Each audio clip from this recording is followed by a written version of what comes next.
এখন শ্রাবণ মাস পড়ে গেছে আর বর্ষাকাল, কিন্তু এত গরম লাগছে, মাঝে মাঝে রান্না করতে একদমই ভালো লাগছে না। মনে হচ্ছে কতক্ষণে রান্নাটা করে তাড়াতাড়ি রান্নাঘর থেকে চলে আসতে পারবো। তো মানে এমন একটা রেসিপি করা যাক যেটা তাড়াতাড়িও হয়ে যাবে, অথচ টেস্টটাও খুব সুন্দর হবে। তো সেইটা মনে করে আমি আজকে পটল ভাপা বানিয়েছি। আর এখন শ্রাবণ মাস পড়েছে, অনেকেই সোমবার করবে, পেঁয়াজ রসুন খাবে না, নিরামিষ খাবে। তো এই পটল ভাপাটা একটা নিরামিষ আইটেম, নিরামিষ রেসিপি। তো সেই জন্য মনে হলো এটা করি আর তোমাদের সাথে শেয়ারও করি। খেতেও ভালো হয়েছিল। তবে যেরকম ভাপা হয়ে থাকে যে কোনো জিনিসের, সেই একই পদ্ধতি, তবে এখানে আমি পটল দিয়ে সেই ভাপাটা করেছি।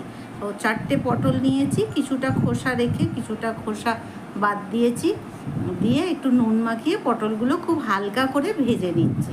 মানে এটা খুব হালকা সাদা সাদা ভাজাটা হবে। তো যখন পটলগুলো আমার সব ভাজা হয়ে গেল প্রথমে, তারপরে বাকি পটলগুলো আবার দিয়ে দিলাম, দিয়ে সেগুলোও ভেজে নিলাম। নিয়ে আর এইদিকে একটা যেমন ভাপার মশলা করে সেই রকম মশলা, প্রথমে একটু আমি পোস্ত নিয়েছি, নিয়ে একটু ঘুরিয়ে নিলাম।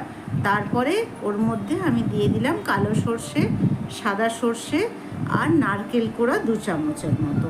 তো তোমাদের কাছে যদি নারকেল কুড়ো না থাকে তাহলে তোমরা একটু গুঁড়ো দুধ দেবে। গুঁড়ো দুধ দিলে জিনিসটা খুব খেতে খুবই টেস্টি হয়।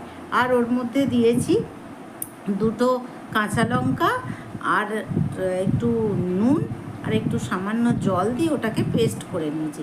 এবার একটা টিফিন বক্সের মধ্যে ওই পেস্টটাকে নিয়ে নিলাম, নিয়ে ওর মধ্যে অল্প নুন দিয়ে দিলাম, কারণ আগে একটু নুন দিয়েছি আর এখন অল্প একটু নুন দিয়ে দিলাম। আর 1 চামচের মতো ফ্যাটানো টক দই দিয়ে দিয়েছি, কারণ টেস্টটা তাতে খুব ভালো আসবে। আর ওই ভাজা পটলগুলো দিয়ে দিলাম, এবং ওর মধ্যে দিয়ে দিলাম 3-4টে কাঁচা লঙ্কা আর একটু ওই মিক্সির বাটি ধোয়া জল। আর এবারে ওটাকে ভালো করে নাড়িয়ে দিলাম। আর ওর মধ্যে 2 চামচের মতো সর্ষের তেল দিয়েছি। সর্ষের তেলটা দিয়ে আবার ভালো করে একটু ওটাকে নেড়ে দিলাম, দিয়ে ওটা টিফিন বক্সের ঢাকাটা বন্ধ করে দিলাম।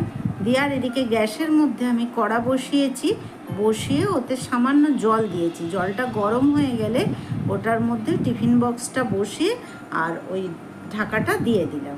দিয়ে 5 মিনিটের মতো আমি রান্নাটা করেছি।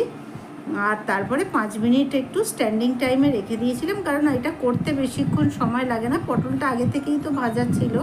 আর দেখতেই পাচ্ছ কত সুন্দর হয়েছে জিনিসটা, আর খেতেও খুব সুন্দর হয়েছিল।